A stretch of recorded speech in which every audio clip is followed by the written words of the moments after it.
دې وخت کې زه د ګوړې په یو ګاڼۍ کې ولاړ یم چې هلته اوس هم هغه روایتي انداز کې د ګنو نه ګوړه جوړېږي.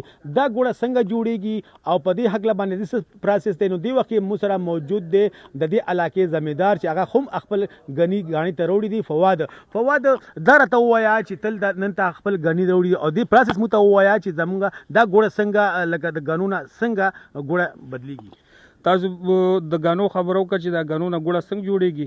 اول خو دا غني موږ د پټي نه کټ کړو، بیا راوړو ماشین ته واچو. ماشین ته چې واچو بیا ته شربت وباسو.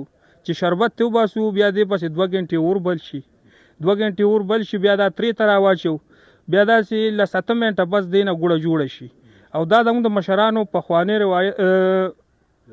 روایت را روان دی او موږ په هغې را روان یو. دې ګنو نه چیني هم جوړېږي. خلک دا ګنې ډېر میل له ورکوي. خو په کلو کې هغه روایتي انداز را روان دی چې دې نه خلک ګوړه جوړوي دلته. نو موږ هغه د مشرانو روایتي انداز اپناو کړی دی او دې نه ګوړه وباسو.